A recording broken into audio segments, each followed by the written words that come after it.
הבוקר ירד גשם, אז ידעתי שיש מפגש של הפורום. זה תמיד הולך ביחד. תודה שבאתם. אני רוצה לפתוח את המפגש החמישי בסדרה שלנו השנה, אחד לפני האחרון.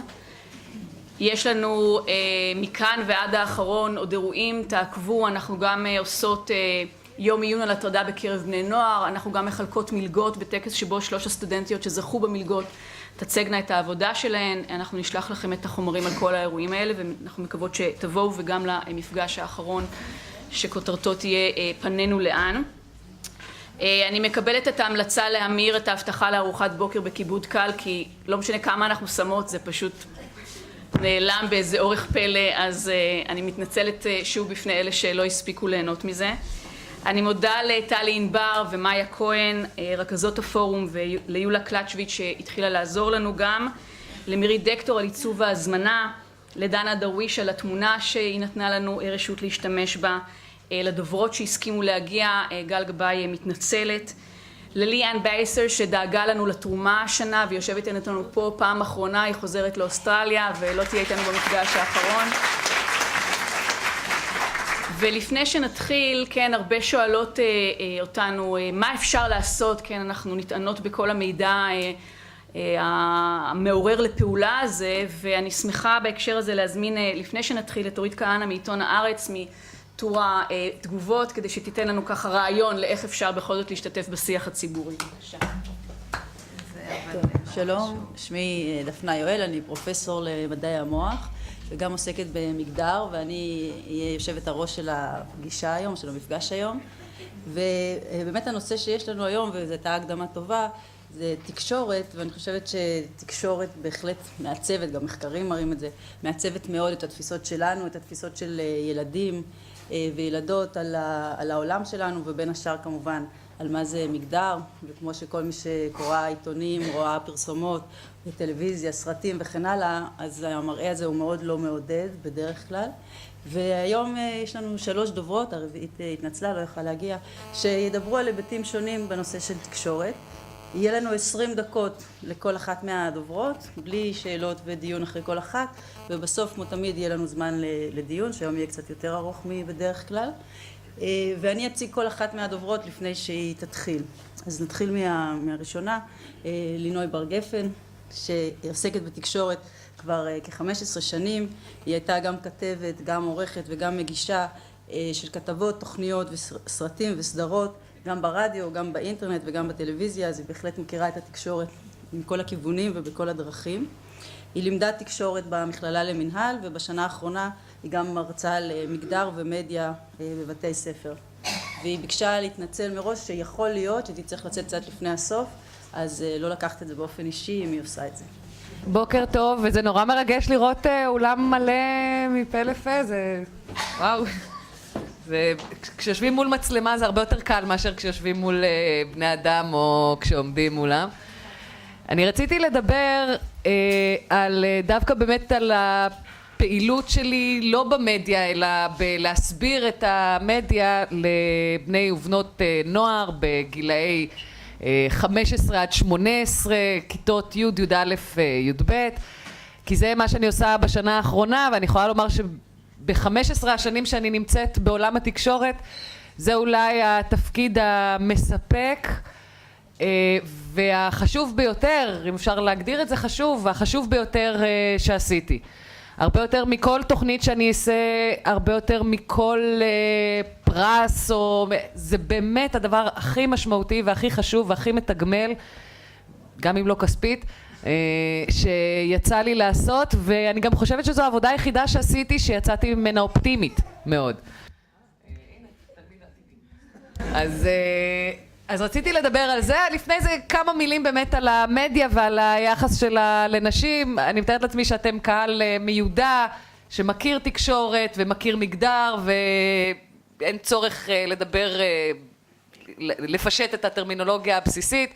כל טענה שיש לכם כלפי התקשורת בדרך שבה היא ממצבת נשים, אני מראש אומרת לכם, אני מסכימה איתה. אני נאלצת לפעמים לשתף פעולה עם דברים שלא נראים לי, אני לפעמים מצליחה לבטל או לעצב מחדש דברים מסוימים בתקשורת שמפריעים לי כאישה.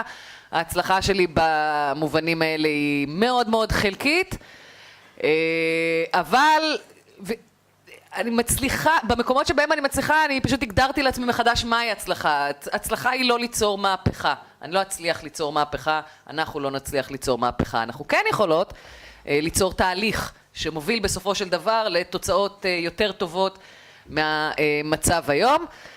יש טענה שאומרת שמצבן של נשים בתקשורת היום הוא יותר טוב ממה שהיה בעבר. הטענה הזו בעיניי נכונה חלקית בלבד, מספרית כן, מצבנו קצת יותר טוב, אנחנו כמובן לא 50%, אבל עלינו מעט, אבל כמו שבכנסת כמות הנשים היא לא הפרמטר היחיד למצבן של נשים בשדה הפרלמנטרי, אלא המהות, איזה סוג של נשים, איזה אג'נדה הן מקדמות. אז ככה גם בתקשורת, זה שיש יותר נשים, אוקיי, אז כיסינו את עניין הוויזיביליות, יש נראות יותר גדולה לנשים, אבל מה הן עושות שם בעצם? מה התפקיד שניתן להן שם? איזה סוג של ערכים הן מביאות איתם? איזה סוג של ערכים הן מקדמות? ובמובנים האלה אני חושבת שמצבנו לא רק שהוא לא השתפר, אלא הוא נהיה יותר ויותר גרוע. כי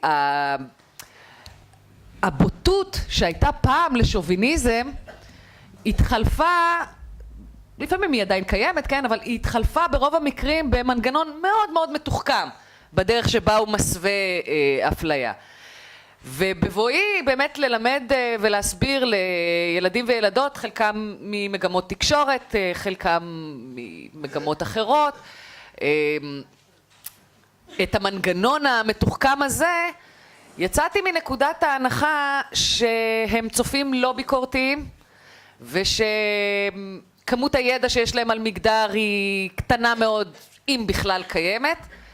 אז הנה החדשות הטובות.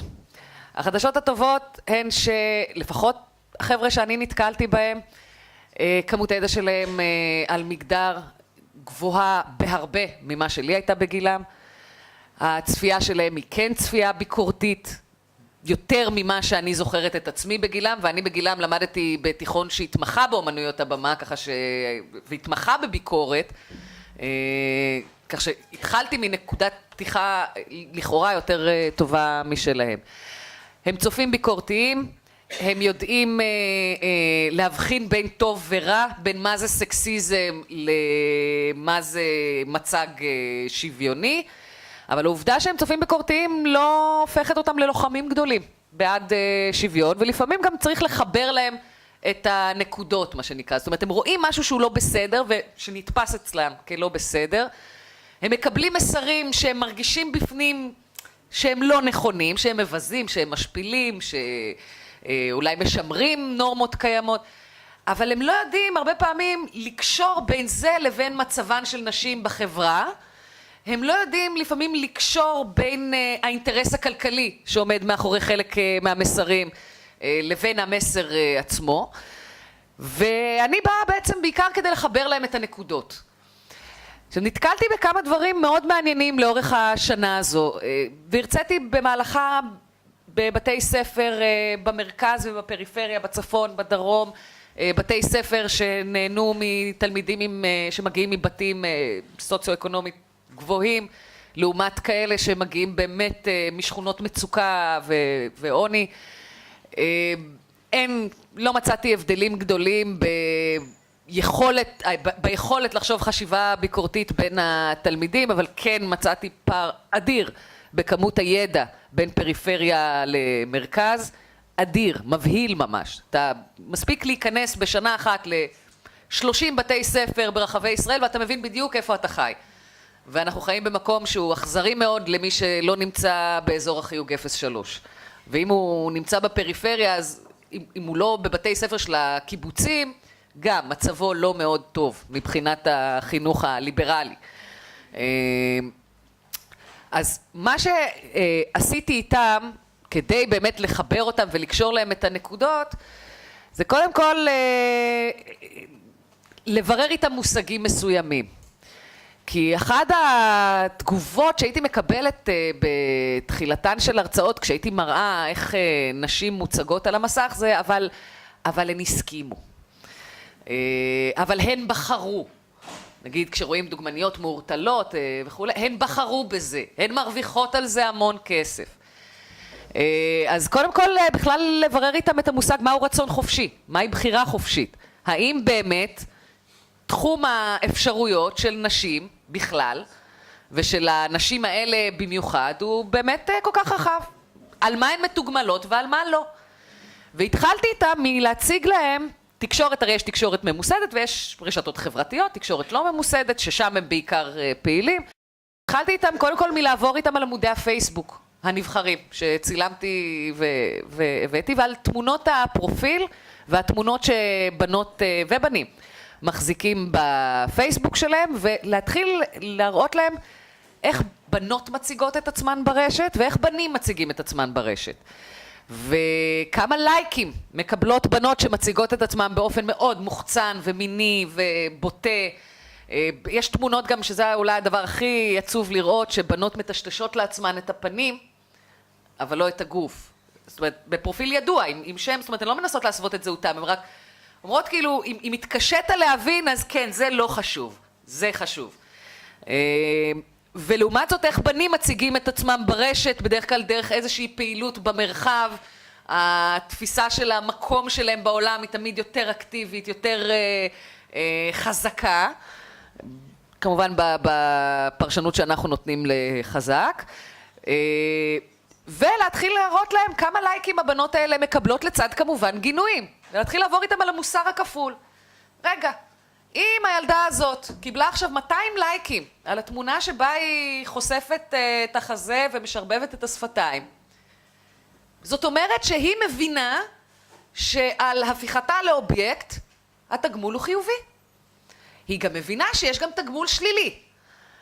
אבל קודם כל יש את התגמול החיובי. הלייק הוא איתות מאוד מאוד ברור, תמשיכי, זה טוב.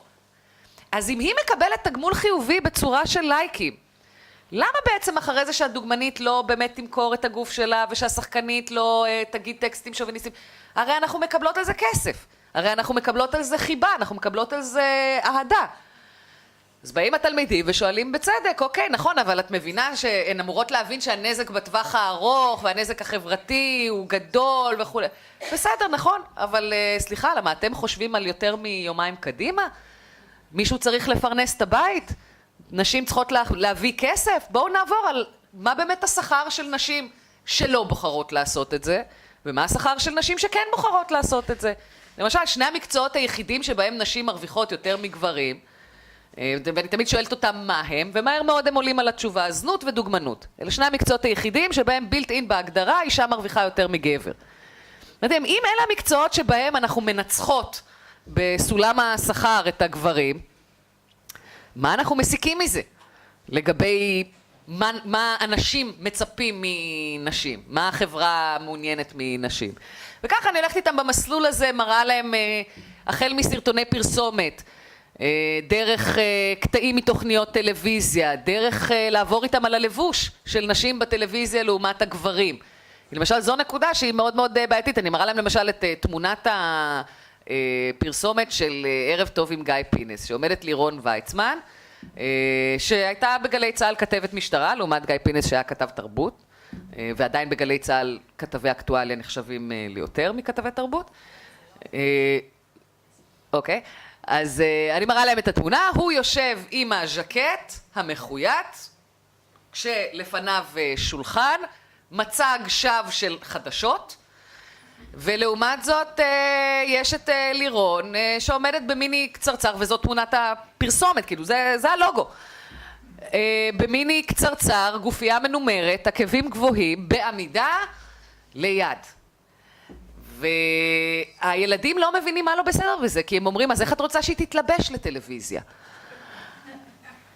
אני אומר להם, תסתכלו עליי, אני גם בטלוויזיה, ואני לא לובשת את זה, ומעולם לא לבשתי את זה על המסך, ומעולם גם לא התבקשתי ללבוש, זאת אומרת, כן, התבקשתי ללבוש את הדברים האלה, אבל זה ירד מהר מאוד מהפרק.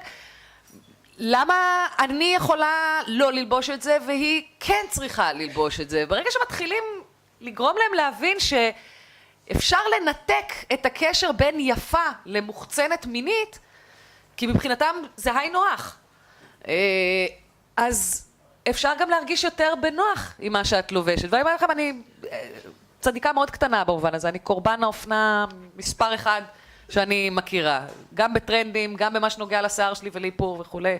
אני צדיקה מאוד קטנה, אבל אני לפחות מודעת לדבר הזה.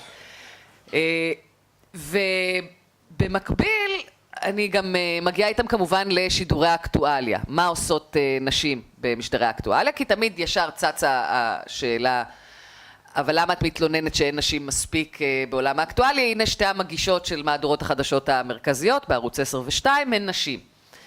ואז להסביר להם בעצם מהו תפקידה של מגישת טלוויזיה. לא, היא לא רק קוראת מהפרומטר, אבל בוא נגיד שזה לא מאוד רחוק מלהיות הפרזנטורית של החדשות.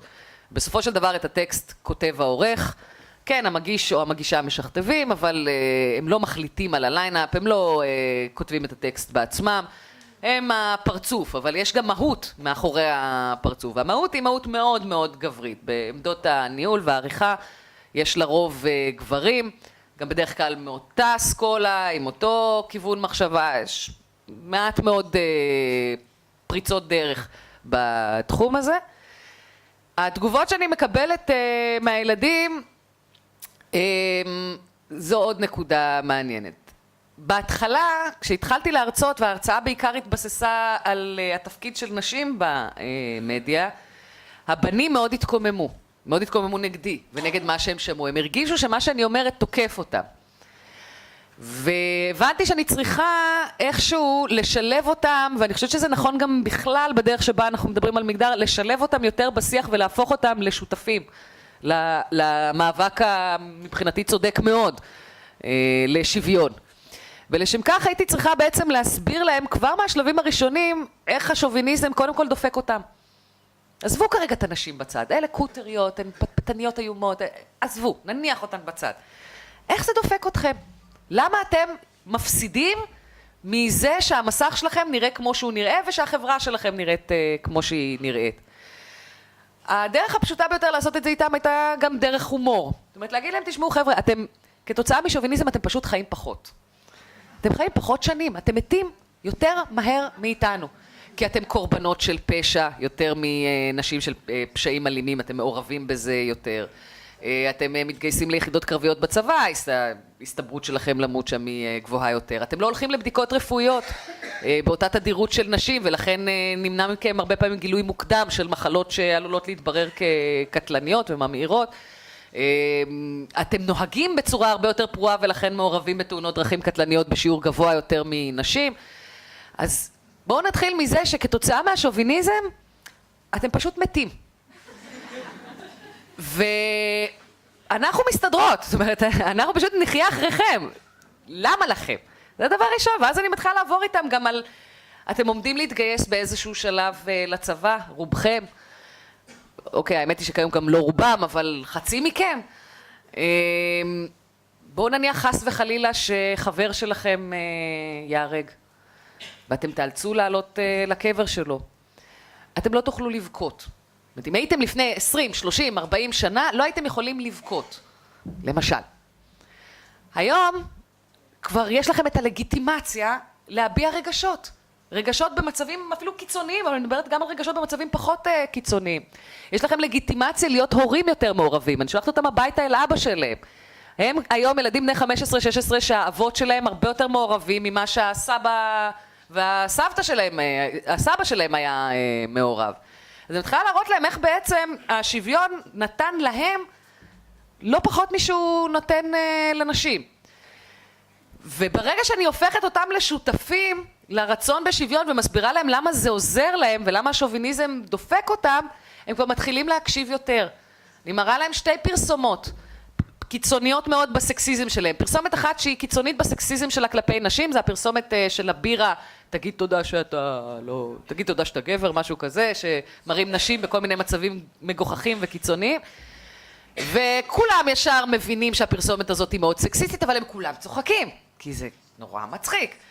ואז אני מראה להם את הפרסומת של מסטיק אלמה, שנעשתה לפני, בערך שנתיים, משהו כזה, פרסומת שמציגה את הגבר כבבון, ומבחינתי היא פרסומת סקסיסטית בדיוק כמו הפרסומת לבירה, רק לכיוון השני. היא אגב נוצרה כקונטרה לפרסומת של קרלסברג, אני יודעת כי אחד מחבריי יצר אותה, ואני גם יודעת מה קרה לו כתוצאה מזה. ואני אומרת להם, הנה, שתי הפרסומות האלה, סקסיסטיות באותה מידה, מה לדעתכם קרה להם? איך הציבור הגיב אליהם? אז הם ישר אומרים, בטח הציבור התלונן, ואמרתי נכון, הציבור התלונן. במקרה של הפרסומת של קרלסברג, באמת ארגוני נשים וגם נשים שלא מאורגנות התלוננו, והקמפיין נשאר. לא רק נשאר, פיתח, גידל מוטציות נוספות בדמות קמפיינים דומים. לעומת זאת, במקרה של מסטיק אלמה, התקשרו 5 גברים, וכעסו מאוד, והפרסומת ירדה. לא רק שהפרסומת ירדה אחרי פחות משבוע, ימית סול, הדוגמנית בפרסומת, גם אשכרה הוזעקה לאולפן כדי להקליט פרסומת שמתנצלת בפני הגברים על הפגיעה ברגשותיהם. אני חושבת שזו באמת הפעם הראשונה שהרגשות של גברים היו כל כך הרבה יותר עדינים, ובאמת משהו שצריך לעבוד איתו כל כך בעדינות לעומת נשים. אמרתי, הנה בדיוק התמונה של ההבדל. כשאישה מתלוננת על הפרסומת אומרים אין לה חוש הומור, אבל כשגבר מתלונן על הפרסומת כנראה שלמפרסם לא היה חוש הומור. זאת אומרת, כנראה שהוא היה זה. ועכשיו זה נכון אגב, יש פרסומות סקסיסטיות כלפי גברים בתחומים נוספים, בכל מה שנוגע לחומרי ניקוי, שהרבה פעמים מציגים את הגבר כאיזה חסר אונים מול איך משתמשים באבקת הכביסה הזו. אני מראה להם גם את הפרסומות האלה, בסופו של דבר זה מעליב אתכם. לעומת, הם לא יודעים לקרוא תווית. זה, ככה אני מחפשת לפחות, אני פשוט קוראת מה כתוב על התווית ופועלת לפי ההנחיות. אז אתם לא יודעים לקרוא תוויות, אתם לא מסוגלים לערבב את זה לבד, זה באמת, לפי המפרסמים, זה באמת גדול עליכם. אתם לא מסוגלים לעשות את זה. ואז הם מתחילים להתרגז, הבנים מתחילים להבין בעצם שגם אליהם מתייחסים כאל אידיוטים. אני מראה להם פרסומות שבהם רואים את בר רפאלי זוחלת על שולחן כדי למכור בר מים, ואני אומרת, הנה, תשימו לב, בפרסומת הזאת העלימו מכם, האם המים האלה שהיא מנסה למכור הם טובים, במחיר נמוך יותר, נקיים, מועילים באיזושהי דרך. יוצאים מנקודת ההנחה שברגע שאתם רואים ציצים ותחת, אתם נהיים אידיוטים גמורים. ואתם יושבים מול זה ומחייכים ואומרים, נכון, זה מה שאתם? זה באמת ככה אתם רוצים להאמין שזה מה שאתם? ואז הם מתחילים להתרגז, ואז הם מתחילים לשתף פעולה. וכשהם מתחילים לשתף פעולה, למרבה הצער, זה גם השלב שבו הבנות משתפות פעולה.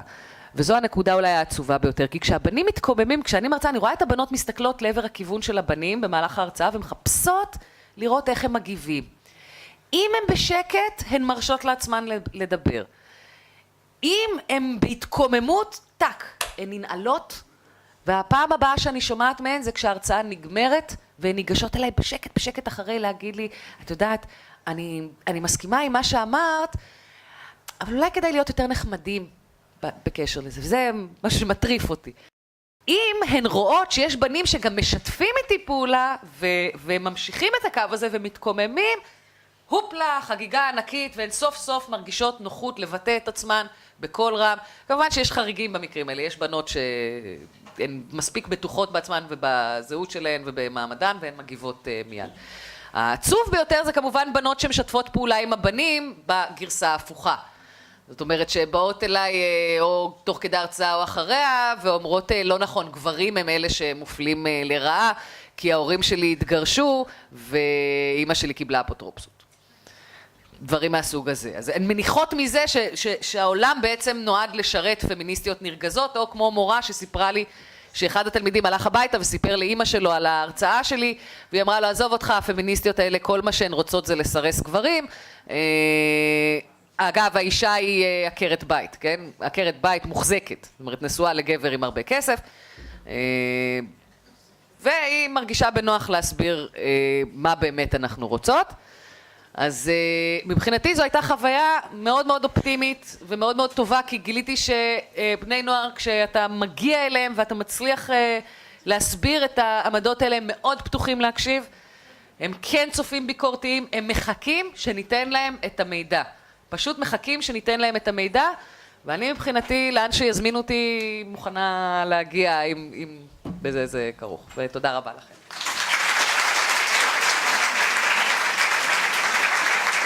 הדוברת הבאה שלנו זאת שלומית ליר, שהיא יועצת בכירה בתחום הניו-מדיה. היא התמחתה הרבה שנים כמהנדסת בדיקות תוכנה בתעשיות עתירות ידע.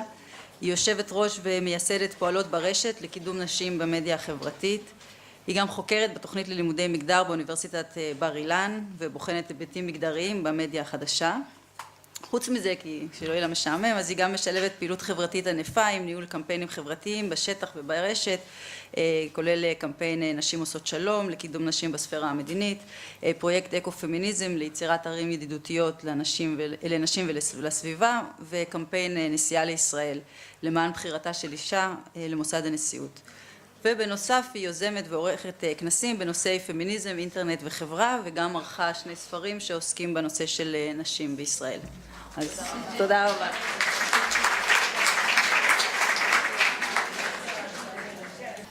טוב, אז שלום לכולן, אני מאוד מתרגשת להיות כאן הבוקר ולהציג את האפשרויות של האינטרנט בכלל. אני קוראת מהדף, אמרתי שאני לא אשכח שום דבר. לקידומן של נשים בעולם. בדבריי היום אני אציג את המיזם פועלות ברשת, וממנו אני אעבור למניפסט פמיניסטי בסייבר ספייס, לא פחות. אני אספר מעט על עצמי ואגיע מהפרטי לפוליטי, כנהוג במקומותינו, והאמת היא שעשיתי כאן באוניברסיטת תל אביב את התואר השני שלי, גם בגלל שבנעוריי ראיתי בתרבות ובשפה האנגלית אפשרות אלטרנטיבית לתרבות מקומית שהחזיבה. אז מה זה אומר? מה שאז לא ידעתי לכנות במילים נקרא בשיח האקדמי הצטלבות של דיכויים על בסיס מגדרי, אתני ומעמדי. לא ידעתי אז שהפוליטיקה של הזהויות המבנה את מקומי בשיח כאחרת היא תופעה אוניברסלית שקנתה אחיזה גם בתרבויות ושפות נוספות. לימודי התואר השני כאן התבררו כחוויה לא פשוטה בכלל. במבט לאחור אני מבינה שאחת הסיבות לכך הייתה כי הם סימנו את הניכור שלי מעצמי ומהמורשת שלי. כשאת מחפשת מחסה בשפתו של הקולוניאליסט, את משמרת את מבנה הכוח הקיימים. תמיד גם יהיה מי שיזכיר לך שזהו איננו באמת ביתך.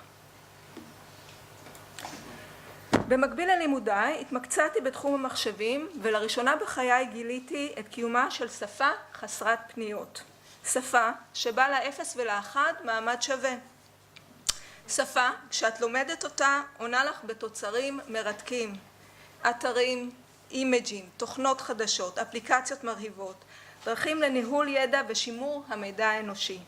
שפה שמייצרת אין סוף אפיקי מחשבה והתפתחות, ללא, בעיקר, ללא הטיות מגדריות וחברתיות, וזה מתקשר למה שנאמר פה קודם.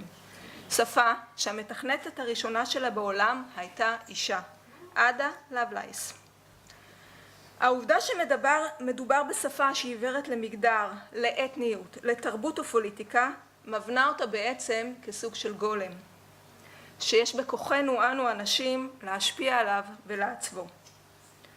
טוב, אני מצאתי תחום עניין ומקצוע שעבדתי בו שנים לא מועטות, כמהנדסת תוכנה כפי שנאמר פה. לצערי, בניגוד לשפה חסרת הפניות של האפס והאחד, חלק מחבריי לעבודה בהייטק דיברו בשפות מוכרות ומחפצנות יותר. אחד הגורמים שהובילו אותי לעזוב בסופו של דבר את ההייטק היה הרצון להטביע חותם בעולם, לתרום ולהשפיע על המציאות סביבי. בחרתי למקד את חיי סביב פעילות ציבורית, בניתי אתרים פמיניסטיים, ניהלתי קמפיינים, עוד פעם זה נאמר פה, כמו נסיעה לישראל, שזה בעצם האתר, הולך להיות רלוונטי עוד מעט בבחירות הקרובות לנשיאות, פרויקט אקו-פמיניזם וכדומה. מה שאפשר לי לעשות את הקפיצה מהפרטי לפוליטי ולציבורי ולהשלים שלב חשוב בתהליך המתמשך של היציאה לעולם הרחב, היה הפוסט הראשון שפרסמתי ובשם עת, מירנדה לב, אני בחורה פואטית. כתבתי אותו לאחר צפייה בסרט דבר אליה, בו מוצגות 2 נשים בקומה ללא יכולת תנועה ודיבור. הפוסט פורסם באתר בננות וגרף תגובות רבות. בת דמותי שהפכה למבקרת הסרטים של האתר הייתה הרבה יותר פופולרית ממני. ואתם רואים פה את מירנדה לב, כן. מאוחר יותר, בעידוד לא מועט, פתחתי בלוג ברשימות בשמי שלי, זה היה כבר שלב מתקדם, ובעקבותיו הוזמנתי להתראיין גם בכלי התקשורת. פתחתי שיח עם העולם, והיו מי שהקשיבו. הקמתי את פועלות ברשת מתוך הבנה שאת התהליך של יציאה למרחב הציבורי שאני עשיתי, ירצו לעשות נשים נוספות, שיש להן חזון והן רוצות להטביע חותם בעולם. יצרתי מיזם הכולל אתר אינטרנט, פורום וסדנאות לנשים שיש להם מה להגיד בתחומי הידע שלהם. במסגרת סדנאות פועלות ברשת למדו המשתתפות להשתמש במדיה החברתית, להכיר את הפייסבוק, טוויטר, ויקיפדיה, בלוגינג ועוד, ככלים המאפשרים להשמיע קול, לחזק את האקטיביזם בשטח, להנכיח את העשייה של המשתתפות במרחב הציבורי. אני אספר לכם קצת על האני מאמין של פועלות ברשת, שעליו בעצם מבוססות הסדנאות והפעילות. בעצם כל הרעיון הוא אדפטציה לפרקי אבות, במקום אם אין אני לי, אם אין את לך, מי לך. כלומר, אם את לא תכתבי ותציגי את עצמך, אז או שאחרים יציגו אותך, כמו שנאמר פה, בצורה שאינה מכבדת והולמת את מה שלך יש להגיד, או, כפי שקורה גם הרבה פעמים, תישארי מודרת מהשיח הציבורי. עכשיו, אם אתם יודעים מה, יש המשך לפרקי אבות, והמשפט הבא, האדפטציה שלו, הוא, ואם את לעצמך, מה את? כלומר, כשאנחנו פועלות לבד, אנחנו מנתקות את עצמנו ממקורות הכוח שלנו. הפעולה בתוך קבוצה נותנת כוח. ידיעה שאת כותבת, אם אנחנו לוקחים את המדיה החברתית, יהיו מי שיתנו לך בלייק, יקראו ואולי גם יגיבו.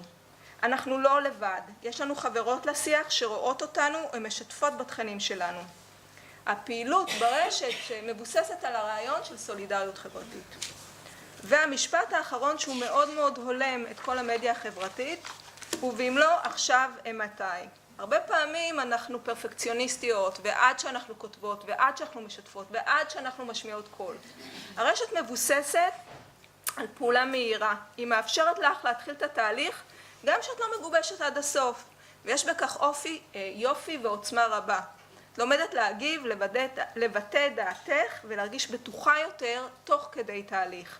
להרשות לעצמך, להביא את עצמך כפי שאת, מה שיש לך להגיד באותו רגע. ובעצם בדרך הזאת להתגבר על הרבה חסמים שאני ראיתי שהם משותפים לכולנו של שתיקה והשתקה שהם רבי שנים. המדיה החדשה מאפשרת לנו לתקשר בזמן אמת, לשלוח אימיילים ללא עלות לרשימות תפוצה רחבות היקף, ליצור קבוצות, להחליף רעיונות ודעות, לתעד ולשתף באירועים המתרחשים בשטח, לקרוא דעות לא שגרתיות ולהיחשף ללא כל עלות ובמהירות וזמינות רבה לכמות נכבדת של מידע שלא עוברים, וכאן הנקודה העיקרית שהיא מתקשרת מאוד למה שנאמר פה, בפילטרים השכיחים של ההגמוניה השלטת.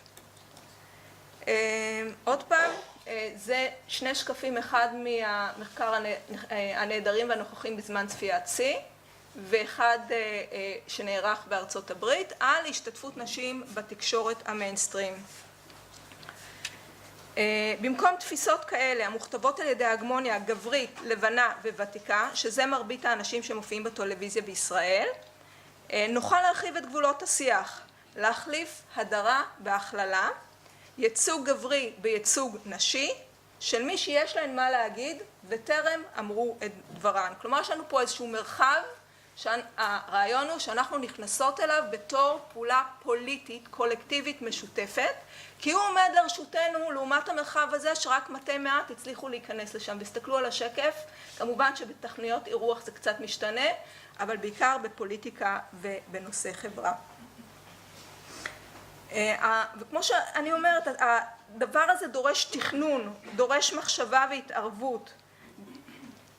גם נוכח תהליכי השיעתוק של מבני הכוח הדכאניים המבקשים להשתלט על הרשת. זאת אומרת, אני לא מציגה פה איזו תמונה אידיאלית של הרשת כאיזה מרחב פרו-נשים. לא.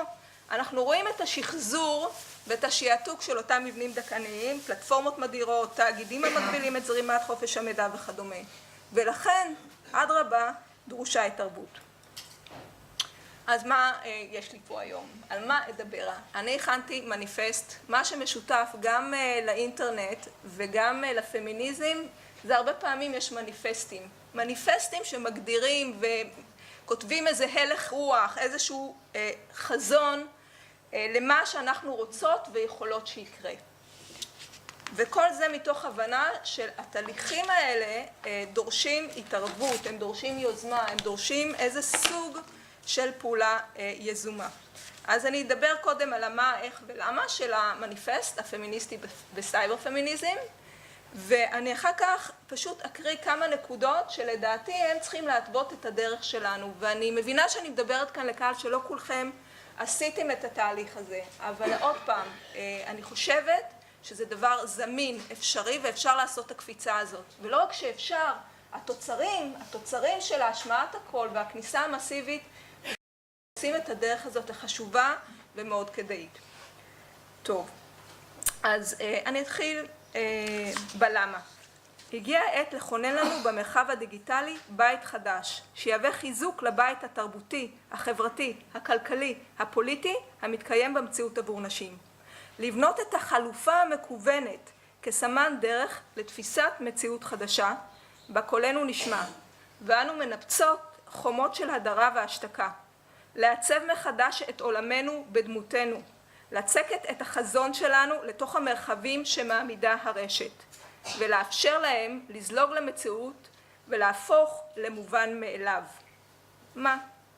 בשם ערכי השוויון והחירות, למען התעצמות הכוח הנשי בהווה ובעתיד, נפעל באופן יזום ומודע להפוך את המרחב המקוון לקידום שינוי פוליטי, חברתי ותרבותי רחב היקף. מקום בו אנו מכתיבות שיח חדש, מקום בו כל אחת מאיתנו היא שווה, ויש בכוחה להשמיע קול, לעורר שיח ולפעול לשינוי חברתי. איך?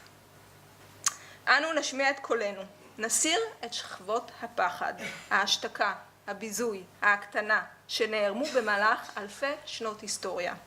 כנשים חופשיות, דעתניות, מכובדות, התופסות עבור עצמן ועבור חברותיהן ואחיותיהן מקום ראוי במרחב. טוב, אז המשימה הראשונה היא כניסה מסיבית של נשים לרשת.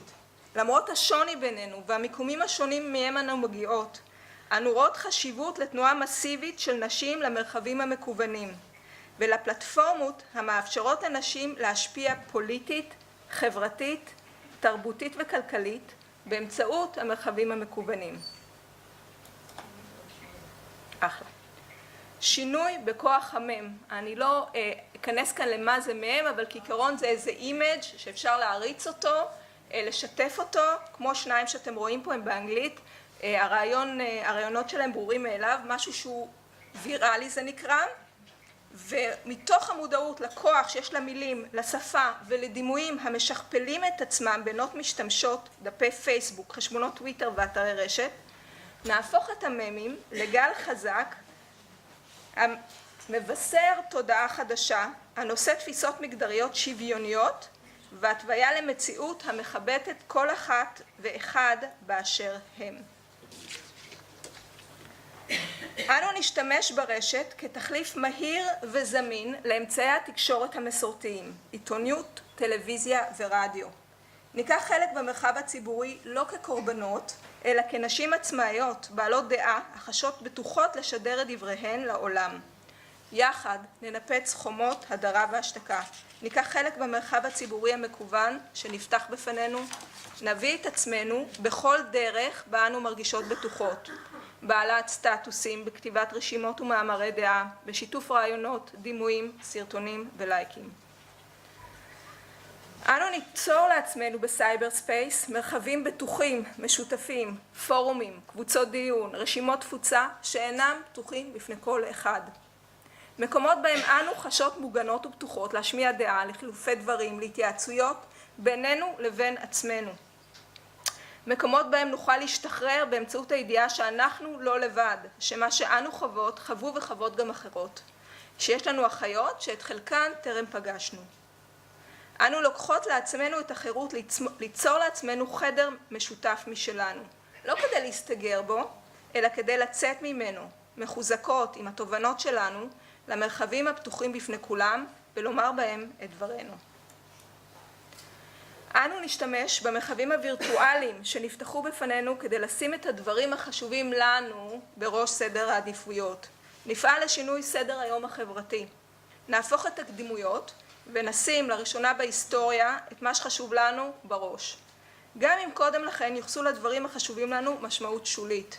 גם אם קודם לכן נושאים אלה היו בגדר טאבו. האישי הוא הפוליטי. מאוד חשוב שכל העשייה הזאת להדגיש שהיא לא נשארת בתוך הרשת, אלא היא מתוך הרשת מחוצה, במעגליות, ומהחוץ לפנים. יש פה זרימה שאנחנו משתמשות בתקשורת האדירה הזאת שיכולה לשנות את כל העולם. נפיץ את הרעיונות המקדמים שוויון וערכים חברתיים לכל מקום אפשרי. נהפוך שיח המקדם נשים ורעיונות פמיניסטיים למיינסטרים. נפעל במרחב המקוון מתוך זיקה למרחבים המתקיימים בשטח, וזה דוגמה לקידום צעדה שנועדה בעצם לשנות את כל היחס למיניות הנשית, מאוד מתקשר עוד פעם למה שנאמר כאן קודם. נקדם שינוי של השיח במרחבים כגון ויקיפדיה, המשכפלים שיח דכאני בהדרה ובייצוג שהם מציעים. אם אתם יודעים, ויקיפדיה זה אחד בתוצאות הוא עולה תמיד ראשון כמעט, אנציקלופדיה מכוונת, והייצוג של א' יש פחות ייצוג נשי, ב' הייצוג הנשי הוא בדרך כלל הרבה יותר רזה, ערכים על כדורגל תופסים נפח משמעות, ערכים שעוסקים בענייני נשים מאוד מאוד מצומצמים ויש עליהם הרבה ריבים ודיונים. יש חשיבות לכניסה מסיבית של נשים למקומות האלה או יצירת מרחבים חליפיים. אם מדירים אותנו מוויקיפדיה, כפי שקרה לי די הרבה פעמים, ליצור פלטפורמות אחרות, ויקי ווימן, for example, משהו שקשור לנשים ואנחנו כותבות את ההיסטוריה שלנו. מוזיאונים קיברנטיים לנשים יוצרות המאתגרים את ההדרה הקיימת במרחבי המציאות ואת המבט הגברי השלט.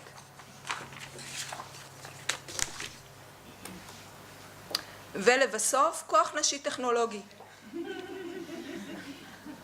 אנו קוראות לנשים לקחת חלק במהפכה הטכנולוגית שאנחנו עדיין במידה רבה בראשיתה, ולפעמים נדמה שככה מה שקורה עם הרשת הוא כבר התחיל, הוא כבר בעיצומו, לא. העולם שלנו הולך לעבור שינוי עצום, ויש פה איזושהי קריאה באמת לנשים להיכנס לעולם הזה, לבנות אפליקציות אחרות, ליצור דברים, ולנו המשתמשות הרגילות להיכנס, ללמוד את התחום הזה ולהבין שיש בו הרבה כוח והרבה מאוד אפשרויות. עוד פעם, המתכנתת הראשונה בעולם הייתה אישה. טכנולוגיה איננה צעצוע של בנים, היא העתיד שלנו. אז אני אסיים באמירה שבכוחנו ליצור מציאות חדשה, ואנחנו עושות את זה. תפקידנו בתקופה הזאת הוא לאפשר את התהליכים הנדרשים לקידום שינוי באמצעות המדיה החדשה היא שלנו. תודה רבה.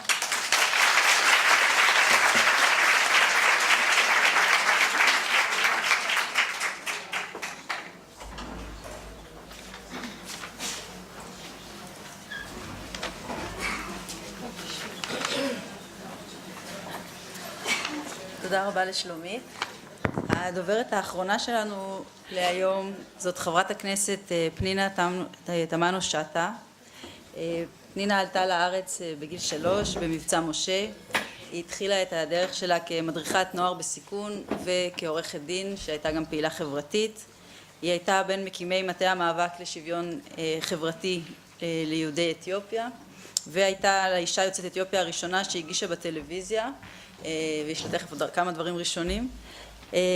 במסגרת היותה אשת תקשורת היא שימשה גם כעיתונאית וכתבת משפט בערוץ הראשון. היום היא האישה הראשונה מקרב הקהילה האתיופית שהפכה לחברת כנסת, והיא חברת הכנסת של יש עתיד. תודה רבה. תודה. טוב, אז אני אתחיל במשפט ואחר כך אני קצת אספר על הרומן הארוך קצר שלי עם התקשורת. צריך רצון טוב, צריך להסתכל לצדדים, לראות את האחר, את השונה ולקבלו כאושר והון תרבותי, כדי שלא תהיה פה חצר אחת שהיא קדמית, יפה ומטופחת, וחצר שנייה אחורית שאליה אנחנו מטאטאים את כל הבעיות שלנו כחברה ואת קשיי הקבוצות המיעוט וממה שהם סובלים בתוך החברה שלנו. אני כילדה גדלתי על דמויות לבנות. אני מאוד אהבתי טלוויזיה, אבל אני חושבת שהדמויות הכהות אור היחידות שראיתי זה היה משפחת קוסבי. ומבחינתי אף פעם זה לא העלה, לפחות בתקופת היסודי, זה לא העלה איזו שאלה או תהייה, מעבר לכך שתמיד אהבתי במה ומאוד רציתי להיות בטלוויזיה. עד שיום אחד אני רואה את כל המשפחה, כולל ההורים, לוקחים יום חופש מהעבודה, שאלתי אותם למה, והם מספרים לי שיש יום שלם שמסקרים את יוצאי אתיופיה. ממש תוכנית, היה איזה יום שהחליטו בערוץ אחד לעשות תוכנית שמסקרת את כל התרבות של יוצאי אתיופיה, כולל העלייה. כולם לקחו חופש, מסתבר שזה לא רק היה בבית שלי, זה היה בכלל כל קהילת יוצאי אתיופיה. ומאז באמת מדי פעם לפעם אמא שלי הייתה רצה מהמטבח, כולל אבא שלי, כולל אני, בשלב מסוים, כל פעם שראינו דמות יוצאת אתיופיה על המסך, היינו רצים. הייתה התרגשות. רק לצערי, שמרבית הפעמים זה היה ממש בהקשר השלילי. זה כאשר גבר רצח את אשתו, או כאשר מדובר בעוני, פתאום גם אם הילדים מטושטשים על המסך, אתה רואה פתאום ידיים שחורות. או כאשר יש מצוקה כזאת או אחרת, וגילוי האפליה, שלא תטעו, זה חשוב, זה תפקידה של התקשורת להציף בעיות. אבל כאשר מרבית החברה הישראלית, מרביתכם, נחשפים ליוצאי אתיופיה דרך התקשורת, זאת מתחילה להיות בעיה מאוד רצינית. והתחושה היא שהתקשורת שיש לה תפקיד כל כך חשוב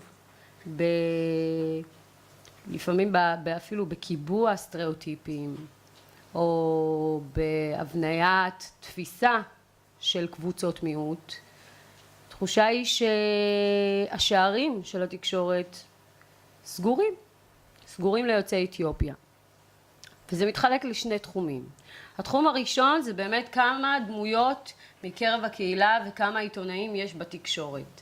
אז פה אני קצת אשמה, כי עד לאחרונה היינו 3 עיתונאים בתקשורת, ואני השארתי את השטח ככה מופקר, למרות שאני מפצירה בראשי הערוץ הראשון לקחת לא במקומי, אני אומרת, תפתחו, אני אביא לכם כמה ותיקחו כמה, לא צריך אחד שיחסה את החור והחלל שנוצר. יש את ברהנו טגניה, שבטח מרביתכם נחשפתם אליו, אם לא דרך ערוץ 2, אז דרך ארץ נהדרת. וכמובן דני עדינו אבבה, שהוא סוג של נחשב של שוטה מהקהילה, כי הוא תמיד דווקא אוהב להביא באמת את הזוויות המאוד מורכבות של בני הקהילה. אבל העובדה שאין, באמת שאין, והשערים סגורים, ושזה לא, הייתה תקופה גם שחשבתי שלא כל כך מפריע למישהו. רק לפני כמה שנים, לפני 5-6 שנים, הייתה באמת ענת סרגוסטי שהרימה את הכפפה וכתבה מאמר שנוקב, שבא ומדבר על זה. איפה אנחנו באמת משלבים בתקשורת את יוצאי אתיופיה? אפילו בפרסומות לא רוצים אותנו, מעדיפים להשתמש בעבריים מדימונה. באיזשהו שלב זה היה מאוד מעליב, עדיף אקסנט אמריקאי מאשר שידעו שזה תוצרת ישראל. וזה סוג של חשיבה. מדוע? כי זה לא מוכר. אפילו פרסומאים. לשחקניות אתיופיות אין מקום בפרסומות, אלא אם כן מדובר בפרסומת של אל על, של סלקום, מאוד מרגשת, אבל עברו 30 שנה מאז שעלינו לארץ, נכון, יש טיפות של עולים שמגיעים, אבל התחושה היא שתמיד מחזירים אותנו או מקבעים אותנו באותו מצב של העולה, של הנחמד, של המסכן, אני זוכרת שאני התחלתי להיות כתבת בערוץ הראשון והלכתי לעשות כתבה בפתח תקווה על הילדים שלא הכניסו לבתי הספר. מה שעשיתי זה עברתי כתב, ואני כתבת, אני אמורה להיות מתחרה בהם. עברתי כתב והסברתי לו מי המשפחה שכדאי לראיין ואיפה הוא ימצא את הילד הנכון ואיפה זה. למה? כי תמיד מראים את האישה עם המבטא שבקושי מסבירה את עצמה והזבובים שהיא עושה ככה, ומסכנות. ואז אנחנו יושבים בבית, שוב פעם, האמא שרצה מהמטבח למסך, והילדה שמתרגשת לראות אתיופים, ושוב התקווה והאכזבה. ובשביל לשנות את זה, אני מאמינה שצריך לעשות מעשה. התקשורת, יש לי רומן ארוך איתה, ורומן שהוא גם טוב, כי התקשורת הייתה הראשונה שהוציאה אותי החוצה למחאה, בגיל מאוד צעיר. אני בגיל 20 פלוס, ישבתי מול המסך וראיתי שיש את הסיפור שבעצם יש את פרשת אדם השנייה, אני לא יודעת אם אתם יודעים, היה את פרשת אדם הראשונה, ואז יואב אבן חשף שאחרי העשור עדיין זורקים את מנות הדם של יוצאי אתיופיה. הייתי בהלם, זה היה יום הולדת שלי באותו היום.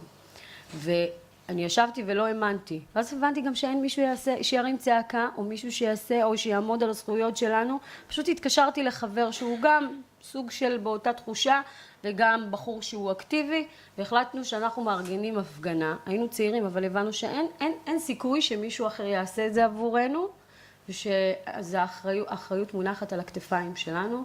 ובזכות התקשורת יצאנו למחאה מאוד מאוד גדולה, והניבה תוצאות, כן שינו את התפסים. אני לא יכולה לומר לכם שמדינת ישראל הייתה מוכנה להודות בזה שהיא זרקה, או כי מתוך הבנה שזה הולך לגרור תביעות, זה הולך לנגוס בקופה התקציבית, גם הסיפור של הדפו פרוברה, אז כן, יש לתקשורת פה, אני חושבת, חלק מאוד מאוד חשוב בחשיפה של תופעות, הזרקת אמצעי מניעה במחנות המעבר, כשתופסים את אותן נשים, כשבא, סליחה שאני אומרת את זה באופן בוטה, אבל כשבא הרופא עם החלוק הלבן, הרופא הלבן, אישה מסכנה שנמצאת במחנה מעבר כמה שנים טובות, שרק רוצה לעלות לארץ, אומר לה תקחי את זה. היא לא מבינה בכלל שההשלכות מאוד מאוד קשות, עזבו שהיא נמצאת במצב נפשי גם ככה קשה, מסתבר שהתרופה עצמה מובילה למצבים נפשיים לא פשוטים, שזו תרופה שנותנים לנשים בדרך כלל חוסות. אז התקשורת יש לה, כן, יש לה תפקיד מאוד חשוב, היא מציפה, היא מעלה, ובזכות זה יצאתי, כמו שאמרתי, החוצה יחד עם הרבה מאוד צעירים. אבל מצד שני, התקשורת לא יכולה ללכת בכיוון אחד, היא לא יכולה להיות חד-ממדית, היא לא יכולה להיות סגורה בפני קבוצות מיעוט. אם אנחנו מסתכלים על התערבות הרגולטור ומה החקיקה הקיימת, אני בדיוק חוקרת את זה כי אנחנו מנסים, אני מנסה, לראות איך אני יכולה לשפר את זה מבחינת התערבות חקיקתית. אני לא מאמינה שחקיקה יכולה לשנות הכל, כי בסוף זה צריך להיות גם תהליך ורצון אמיתי, כמו שפתחתי ואמרתי, רצון שלנו כחברה לקבל את השונה. אבל כשיש סעיף לקוני בחוק הרשות השנייה, שאומר שלפחות בערוצים המסחריים, שהתפקיד של הרשות השנייה זה לדאוג שיהיה מגוון תרבותי שיוצג, למה שמישהו יעשה את זה? למה שהזכיינים לא, כשהם באים לקבל רישיון ועושים מזה הון, למה שהם לא יקדמו דייברסיטי? אנחנו כחברה, אנחנו רוצים לקבל הכל מהכל, וכן יש פה עושר תרבותי שאנחנו רוצים לראות. והתחושה היא שכן צריך התערבות, וזה בדיוק, זה אותו דבר עם נשים. כי אם אנחנו נחכה לזמן שיעשה את שלו, זה לא יקרה. והרבה פעמים אני אמרתי את זה בנאום הבכורה שלי, תמיד אמרו לי, פנינה, תחכי עוד דור, הכל יהיה בסדר. אז לאחרונה שמעתי את שי פרדו, שחקן בין הקהילה, שאמר נעים מאוד אני הזמן. אז אני תמיד אומרת שאני חושבת שזה אנשים חסרי אחריות, שלוקחים באמת, שגונבים חלומות של ילדים, של צעירים, של דור שלם. ואיזה חוצפה אפשר לבוא ולומר, תחכי, את תמותי, והילדים שלך אולי ייהנו מזה. ואני מאוד מקווה שמעבר לחקיקה שאני הולכת לעשות, אני בטוחה שגם יהיו חברים נוספים בכנסת הזאת. אני חושבת שצריך באמת שגם תהיה אחריות תאגידית לדייברסיטי, וזה קיים בארצות הברית. זה קיים בארצות הברית, וגם מתוך הבנה שזה בסופו של דבר מוביל, עוד 10 דקות, שזה מוביל לרווח כלכלי. זה מוביל לרווח כלכלי ללא ספק. כמו שאמרתי, מרבית הישראלים מכירים את יוצאי אתיופיה דרך התקשורת, ולכן אני חושבת שגם מעבר לסיקור השלילי ושצריך להביא גם איזונים, אני מאוד מקווה לדאוג, וזה באמת ברמה הציבורית, זה לא קשור לרמה הפרלמנטרית, לדאוג לנסות לפתוח שערים לצעירים יוצאי אתיופיה שיכנסו לתקשורת, אבל החוכמה היא גם לא לקבל. אני מכירה כמה כלי תקשורת שקיבלו יוצאי אתיופיה, אבל עשו הכל כדי שהם יצאו בחזרה החוצה, פשוט ברחו מהמקום. ברחו. אני אספר לכם סיפור אישי שלי, אני מאוד התעקשתי להגיש. בהתחלה אומנם היה את אורי לוי שהיה מנהל החדשות בערוץ הראשון, ובגיל 24 באמת פתח לי את השערים, שזה בכלל לא מובן מאליו, מי בכלל עושה כזה דבר, ועוד בתוכנית שהוא מגיש, והוא החליט לקחת את הסיכון, ופשוט אמר לי, את באה ומגישה איתי. אבל לאחר מכן, כשאני באתי ואמרתי שאני רוצה להגיש, אז הסתכלו עליי, הרימו גבה, ואמרו לי, טוב, תעשי מבחני מסך, וטטטה. עשיתי מבחני מסך, ושאלתי אותם, נו, אמרו, לא, תשמעי, אמרתי, אני מוכנה לשבת איתך ולראות את המבחן מסך, הלך לי דווקא מצוין, בוא תגיד לי, אם לא, אנחנו נעשה עוד הפעם. אמר לי, לא, תשמעי, זה לא עובר וזה לא עובר, אמרתי, פעם הבאה אני אשים פאה בלונדינית, זה בטוח יעבור. ואם זה לא יעבור, אז אנחנו נעשה עוד הפעם הערכה מחדש. ובסוף אמרו לי, שתהיה לך בעיית עריכה. אבל אמרתי, אבל אני עורכת, תיקח את כל המבזקנים שלך והמגישים שלך. אין להם את ההשכלה שלי. אז נכון, התעקשתי, והשבוע האמת פגשתי את אותו מנהל, לא משנה, זה לא אורי לוי, זה מישהו אחר שאני לא אנקוב בשמו, ואז הוא אמר לי, את יודעת מה? הצלחת כי התעקשת. אבל זה בדיוק התהליך הלא נכון. אני לא חושבת שאנחנו צריכים, אנחנו לא צריכים, לדעתי, אי אפשר לשים מקלות בגלגלים כל הזמן לצעירים שרוצים להצליח. אנחנו חייבים לקדם הזדמנות שווה, ומתן הזדמנות שווה זה דבר כל כך חשוב. ולצערי מה שקורה היום זה בדיוק מה שקרה בשנות ה-60 בארצות הברית, שצעירים יוצאי אתיופיה מתחילים לחפש תקשורת חלופית של יוצאי אתיופיה. זה מזעזע בעיניי. אני פותחת את הפייסבוק ופתאום יש קבוצות של יוצאי אתיופיה, 20,000, 30,000, עוד קבוצה ועוד קבוצה, ופשוט נהייתה תקשורת חלופית, גם באמת באינטרנט ובפייסבוק, אבל מעבר לכך, יש היום את ידיעות נגעת, יש ביתא ישראל, שזה אתר אינטרנט כמו ynet, ויש את הקבוצות הללו, והם פשוט ניזונים בתוך עצמם. ואני אומרת, אלפי צעירים ואלפי אנשים לא משקרים. תמיד אוהבים לקחת את הטיקט של הקלף של אתם סתם, יש לכם תחושות קיפוח, השדה הדתי, אבל אני אומרת, אי אפשר להוציא את הקלף הזה כשמדובר באלפי אנשים שמרגישים זרות ושונות. והתהליך הזה הוא לא תהליך בריא. לי לא נוח להיכנס לקבוצות הללו ולראות שכל הדיונים שלהם זה סביב הקהילה. בסוף זה פשוט להגדיל את הפערים. זה צריך להיות אחריות הדדית, גם בתוך הקהילה. אבל זה צריך להיות גם אחריות שלנו כחברה. והעובדה שיש התפתחות של כלי תקשורת חלופיים, ואפילו אימוץ של, אני לא יודעת אם אתם זוכרים, אבל לפני כעשור בערך הייתה בעיה של יוצאי אתיופיה, שכל הצעירים אוהבים לחכות את האפרו-אמריקנים, כולם מתלבשים כמו האפרו-אמריקנים, שומעים מוזיקה של האפרו-אמריקנים, אז איכשהו את זה באמת ככה התחיל דווקא להיות פחות ופחות שכיח, אבל העובדה שיוצאי אתיופיה מתחילים לאמץ יותר סגירות בתוך הקבוצה שלנו כקהילה, זה דבר בעייתי, כי גם אני מתחילה לראות יותר ויותר שמאמצים את הדגל של דגל אתיופיה. אני באתי מבית מאוד ציוני. לפעמים אני רואה ציונים שהם תולים דגל אתיופיה ברכב, באוטו, בחדר, ואני אומרת, מה נהיה פה? מה קורה פה? ולתקשורת יש ללא ספק תפקיד חשוב בנושא. אבל ברור לי שזה לא רק בחקיקה, זה ברור לי שזה יצטרך להיות, כמו שאמרתי, באחריות תאגידית, אבל כל מאבק גדול מתחיל בצעד אחד קטן. ואני הייתי רוצה לראות וזה קריאה גם לך, לינוי, כי אני בטוחה שאת עיתונאית שאני מאוד מעריכה. אני חושבת שאני הייתי רוצה לראות את ענת סרגוסטי בעוד כמה וריאציות ובעוד מקומות. ראשונה לרצות את זה גם. זה לפעמים נראה מאיפה מתחילים, אבל פשוט צריך להתחיל. לפתוח שערים, מנטורינג, זה לא משנה, אני בדיוק סיפרתי ללינוי שאני הייתי בת 22, הגעתי לערוץ 10 להתראיין, הייתי במטה המאבק, סגנית יושב ראש איגוד הסטודנטים, אף פעם לא הייתי מוכנה לקבל את המציאות, ואז ישבתי על המדרגות אחרי שהתראיינתי אצלה, והיא אמרה לי, יש לך את זה, את צריכה להיות בתקשורת. אבל שתדעו לכם, הדברים האלה, העובדה שאם כל החיים אתה מקבל שדרים, ובאמת הרבה פעמים יוצאי אתיופיה מקבלים שדרים של איזה נחמד אתה, איזה עברית רהוטה יש לך, זה אתה כל היום במלחמה עם עצמך, שלא ייתנו לך להרגיש מפגר.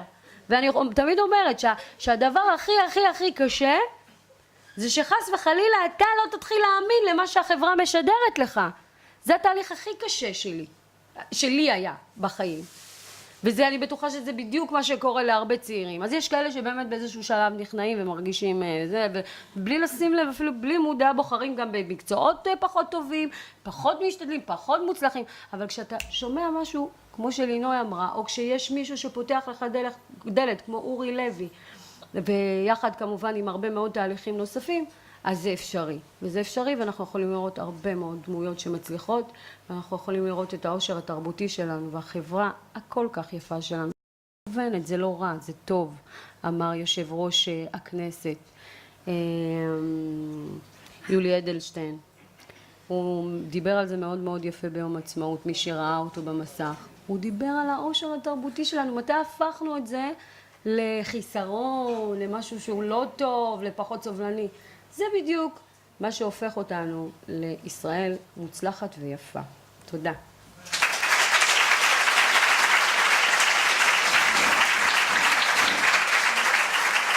תודה רבה לך, חברת הכנסת פנינה תמנו שטה, ואנחנו כל הדוברות עכשיו, ואנחנו נפתח את זה לדיון, אז אם יש שאלות. כן.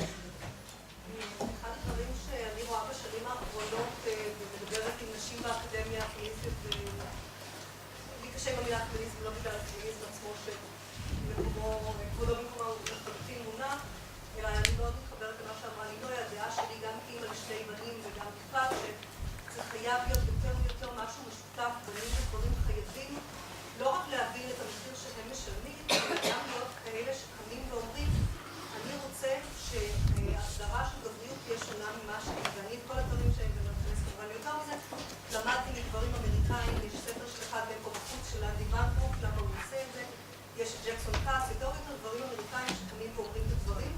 לצערי הרב, אני רואה שהקבוצות של הגברים שקמים בארץ, ואני לא מדברת מדבר עוד שנייה על הקבוצות הקיצוניות שהן ממש נגד נשים באופן מפחיד, אלא אפילו על קבוצות שכאילו בעד זכויות גברים, ומשום מה, במקום לשלב ידיים עם התנועה הפמיניסטית שבזכותה בכלל לכולנו יש איזושהי מודעות מגדרית, במקום זה אומרים, אכלו לנו, שתו לנו, ועוד פעם, כאילו, במקום ביחד. אני מאוד מבינה את מה שאת אומרת, את יודעת, אני הבנתי את זה לא רק דרך ההרצאות, אלא גם דרך טבעונים.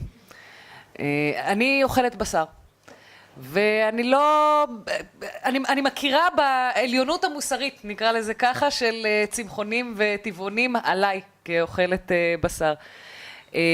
אבל אז השיח שברשת, בפייסבוק וברשתות אחרות, השיח הטבעוני, יש בו אלמנטים של הסברה, שאותי מאוד מאוד משכנעים ומאוד מקרבים לנושא, והפחתתי את כמויות הבשר שאני אוכלת, אבל מצד שני יש בו גם אלמנטים אלימים מאוד, או כוחניים ואגרסיביים מאוד, שישר גורמים לי להתגונן, ולהגן על מקומי המאוד לא מכובד כאוכלת בשר. אני מוצאת את עצמי אומרת, רגע, למה את מגנה על עצמך פה? למה את פתאום נושאת את דגל השניצל כאילו זה דבר נפלא ונהדר? את יודעת הרי שזה לא בסדר בסופו של דבר. למה?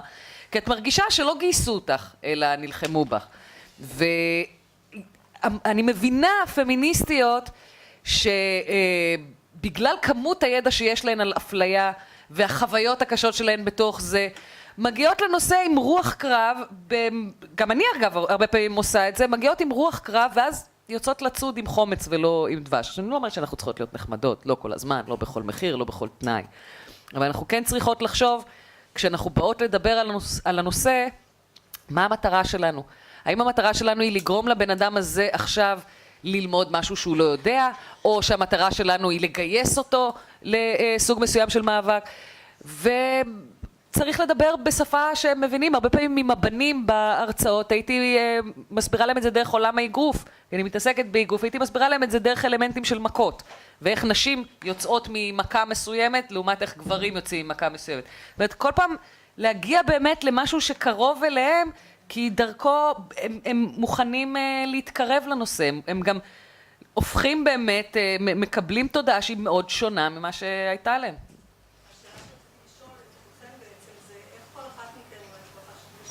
איך אתן רואות את האפשרות של נשים שהן כן במוקדי כוח והשפעה, כגון כנסת, תקשורת וכו', או להתאגד, באמת לאו דווקא נשים אלא גם גברים שחושבים בצורה דומה, אם בכלל יש מספיק איזשהם...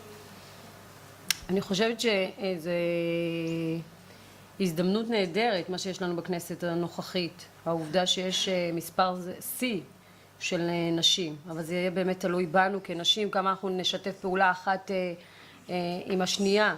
אבל מעבר לכך, עכשיו כשדיברת, שלדעת, את יודעת, לא לבוא עם אובר מאבקיות, כדי שלא להפוך את מי שאתה רוצה לאוהב, לאויב, נדמה שלמשל בפתיחה של הוועדה לקידום מעמד האישה, אני ראיתי רק נשים. אני צר לי לומר לכם, הייתי רוצה לראות שם גם שרים שהם גברים. מעמד האישה בסופו של דבר נוגע לכולנו. זו גם האימהות שלהם, זה הילדות של הגברים. התחושה היא שאסור לנו להשאיר את זה כמאבק או כעבודה שהיא רק מוטלת על נשים. נכון שזו האחריות שלנו בראש ובראשונה, אבל אנחנו צריכות לדעת בצורה באמת דיפלומטית וחכמה ופוליטית לגייס את האנשים שיכולים לעשות את השינוי. ופה אני יכולה גם להזכיר למשל את העובדה שראש הסיעה שלי יאיר לפיד לקח מנכ"לית למשרד האוצר לראשונה, והיא בהיריון מתקדם. ברור שזה מגיע הרבה בזכות דחיפה של נשים שנמצאות בתוך הסיעה. אנחנו 8 נשים, אז יש אמירה, אבל כן חשוב לגייס את הגברים. ואמרתי גם לפני שנכנסתי לפה, יצא לי לשוחח עם אחת הנשים, ודיברתי על כך שגם הגיע הזמן שארגונים ישימו בראש ובראשונה את המהות, את האישו, באמת את המאבק לקידום המעמד שלנו כנשים, ולא את עצמם. ככה יהיו יותר שיתופי פעולה. אני חייבת להגיד שאני לא רואה ארגוני נשים ששמים בראש את עצמן, אלא פועלות למען נשים. אני למשל... לא תמיד בשיתוף פעולה. אני ראיתי גם מאבקים בזמן הקצר שאני נמצאת בכנסת. בסדר, אבל זה חלק מהעניין, זה כמו הכוח החדש הזה, ואני גם רוצה להגיד שחוץ מהאחריות של ארגוני נשים ונשים בעמדות ציבור, היום כל אחת מאיתנו יכולה להיות קובעת דעה מובילה, במרחב הציבורי. ההפרדה הזאת בין נשים בעמדות כוח לנשים שאינן בעמדות כוח אינה תקפה.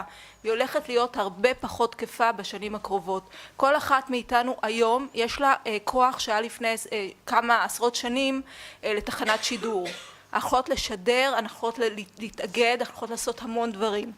אני חברה בפורום פורום דבורה, ובאמת פנינו לכל חברות הכנסת. יש המון עשייה, המון דברים שקורים במהירות מאוד גדולה כדי ליצור את השינויים. אני לא רואה גאווה גדולה במספר חברות הכנסת.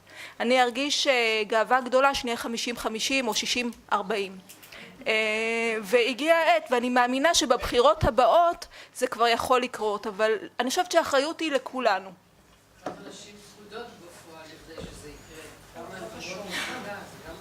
אני חושבת שגם בנקודה הזאת, זה שאנחנו עדיין מוכנים לסבול, שיש הדרה של נשים במרחב הפוליטי, או מפלגות שזה נמצא בתקנון שלהם, זה משהו שצריך לפעול נגד זה, למרות שאומרים לי, לא, יש בעייתיות אם אנחנו מדברים על דמוקרטיה. הן לא רוצות.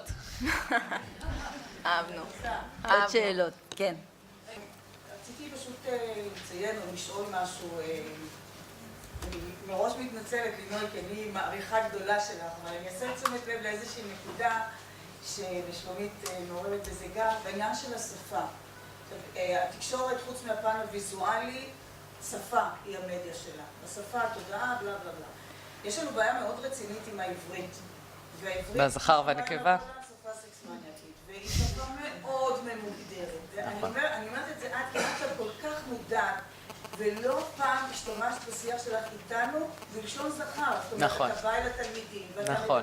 נכון. זאת אומרת, הרבה מאוד אפילו לא מתייחסת מתייחסות לעצמנו כדי שזה יהיה תקף וככה אוניברסלי משתמשות לשון זכר. את צודקת לחלוטין. אני למדתי בשתי מכללות, ופניתי למורים ללשון ושאלתי, בכלל יש איזו מודעות בקורסים, תואר ראשון, שני, שלישי שאתם עושים לנושא? כמעט לא עוסקים בזה.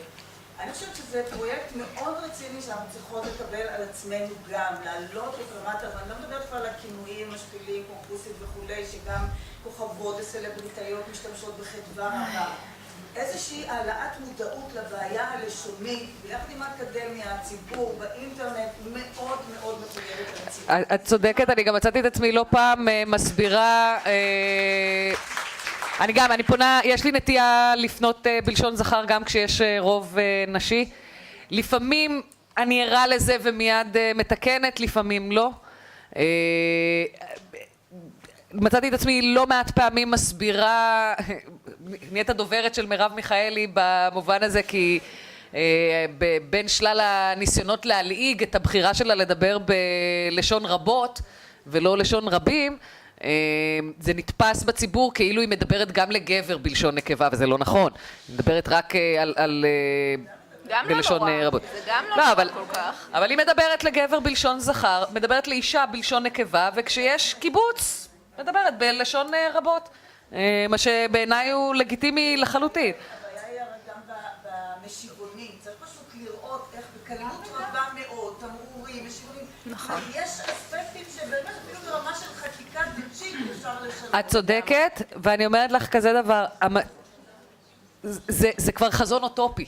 זה כבר משהו שהוא... לא חזון יש לי אוטופי. לפעמים תחושה שאנחנו צריכים לתקן 5 צעדים אחורה לפני שאנחנו מגיעים בכלל לשלב הזה מבחינת המוכנות הציבורית להבין על מה אנחנו מדברות. אני רוצה רק להוסיף שאני בזמנו כתבתי הצעת חוק לשון מכבדת לשני המינים. זה היה באתר שלי שכולו האקר תקף אותו כמה פעמים, בסוף הוא הצליח למחוק את הכל, אבל זה בשלבי שיקום.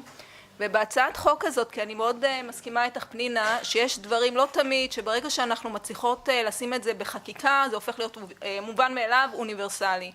ובהצעה הזאת, שהיא באמת כמה משפטים, והייתה גם התכנסות סביבה עם לשונאים ולשונאיות, פשוט נאמר שבכל מקום, בכל מודע, במיוחד במשרדי ממשלה וכדומה, שתהיה פנייה, היא תהיה בלשון רבים. זאת אומרת, אי אפשר, בגלל המגדריות שבנויה לתוך השפה העברית, אי אפשר לתקן לגמרי, אבל לפחות אפשר במקום התקשר עכשיו, התקשרו עכשיו, במקום לחץ כאן, לחצו כאן. שזה בכל זאת מכיל אותנו יותר, והשפה מבנה את המציאות. אני מאוד מסכימה עם זה. ומה נסגר עם החקיקה הזאת?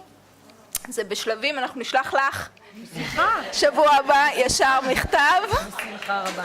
פולו-אפ. עוד שאלות? כן. אני רוצה להעיר שתי הערות. אחד לנושא שקודם היה, האם לשתף או לא לשתף דברים. נורא מודרני כרגע בחברה, הנושא של הגישור. הגישור מבוסס על win-win situation, וזה המסר שצריך בעצם לעבור. הדבר השני הוא שכל אחת מאיתנו, וכאן אני מתחברת אלייך, בבית שלה. איך אנחנו מלבישים את הבנים, ואיך אנחנו מלבישים את הבנות. ואיך אנחנו אומרים לילדה, אל תעשי או כן תעשי בספורט או לא בספורט, או במגרש המשחקים, כל אחת כאן שלה. אתמול העירו לי על המוצץ של הילד שהוא סגול, אז שמתי לו ג'קט בכלל קצת ורדרד, אז ממש אני הייתי המומה, עשו מזה דיון חצי שעה. תראי, ניסיתי, אני חושבת שאני לא מצליחה לייצר עדיין תוכן שמתאים לשכבת הגיל הזו, כי זו שכבת גיל צעירה יותר, ואני חושבת שצריך לייצר איזושהי הרצאה כזו גם לחטיבות ביניים. ההרצאה שלי לא מתאימה עדיין לגיל הזה. אולי אני אצליח לעבוד על זה בעתיד, אבל כרגע אני עוד משפצת את עצמי. ירדתי לאט לאט בגילאים, מסטודנטים במכללה לתיכונים. אני יודעת שבסוף אני גם אגיע לכיתות א', אבל כרגע אני מתאימה לתיכון. כן. קודם כל, באופן עקרוני אני לא אוהבת את המושג מהפכה. אני לא אוהבת בכלל את הקונספט של מהפכה. אני לא מאמינה במהפכות. מהפכות יודעות להרוס מבנים ישנים מבלי לדעת לבנות מבנים חדשים. אני מאמינה בתהליכים. אני גם חושבת שחברה לא יכולה בן רגע להשתנות, לקרוס ולייצר דבר חדש לחלוטין. אני כן מאמינה בתהליכים, אני חושבת שיש תהליכים. תהליכים במובנים מסוימים חיוביים במה שנוגע לנשים, ובמובנים מסוימים שליליים. ולא רק בגלל backlash, אלא באמת המנגנון נהיה יותר מתוחכם. נשים שלא משתתפות בחוקי המשחק ימצאו את עצמן פשוט מחוץ למשחק. פשוט מחוץ למשחק. אם את תבואי עכשיו למנכ"ל זכיין שלך, או בחברת החדשות, ואת תגידי, אז אני לא מוכנה להופיע, ואני לא מוכנה ככה וככה, אז תגידי לך, אוקיי, אז לכי. אין בעיה, וניקח מישהי אחרת שכן. אז את צריכה להיות פה, לדעתי לפחות, כדי להשיג איזשהו אפקט קצת יותר מתוחכמת. תמיד, כמעט תמיד, כשאני יודעת שאני הולכת לומר טקסט אולטרה פמיניסטי בערוץ 2, שזה בסופו של דבר הבמה אולי הכי עממית כאילו שיש, אני משתדלת להיות עם ליפסטיק. אני חונכת לנערים לפי דרכם, אני לא הולכת לדקור אותם בעין על הדבר הזה, כי גם ככה הטקסט שאני אומרת להם הוא מבחינתם רדיקלי. ועיקר המחאות שאני שומעת על טקסטים שאני אומרת, הן לא מגברים, הן מנשים. הן מנשים שאני ממש יכולה להריח את הפחד דרך אותיות המקלדת שלהן, שיחשבו שאנחנו לא נחמדות. כזה. אז את הולכת בין הטיפות פה, בין הטיפות או בין שדה מוקשים, משתפת מדי פעם פעולה עם דברים שלא נראים לך, ומדי פעם גם בגלל שיודעים שאת מסוגלת לשתף פעולה ושאת לא רק אנטי, אז גם נותנים לך להשמיע את מה שיש לך לומר, וגם מקשיבים למה שיש לך לומר. לי היום יש במה יותר נוחה להגיד למנהלים, תשמעו חבר'ה, הדבר הזה זה מיזוגניה איומה, אני לא מוכנה לשתף עם זה פעולה. איפה שאני יושבת זה לא יהיה. אבל כדי לצבור את הכוח הזה הייתי צריכה גם מדי פעם לשתף פעולה עם כללי המשחק המעליבים, בהרבה מאוד מקרים. אסתר. בתקשורת לא מופיעות בכלל נשים עם אתגרים פיזיים או מנטליים, אלא רק בתור, לפעמים הייתי מאוד רחוקות, כמרואיינות מסכנות, אבל לא כנשים בפני עצמן. אז קודם כל יש אקסקלוסיביות מאוד קשה, לא מופיעות כמעט נשים זקנות וכולי, אין דיבור בתקשורת לגבי נשים מכל מיני בחירה מינית או זהות מינית, אין שום דבר שם. גם אפשר לראות את זה גם בקהל, אפילו אישה מדבר על נשים אתיופית, אין אפילו, אני לא ראיתי עוד אישה אתיופית אחת. אוניברסיטת תל אביב, מה היא רוצה? עכשיו אנחנו מדברות על האינטרנט. כמה סבלתי, וכמה מזרחיות יש פה. עדיין יש נשים שלא רק שאין גישה לאינטרנט, כי יש להם גם קושי עם שפה, אפילו עברית, לא כל שכן אנגלית, שחלק גדול באינטרנט זה באנגלית. אז אנחנו מדברות פה לא בשפה אקסקלוסיבית, בלי להיות מודעת, לפחות זה מה ששמעתי, שפה אקסקלוסיבית, בלי להיות מודעת שזאת שפה אקסקלוסיבית. וזה צריך להשתנות.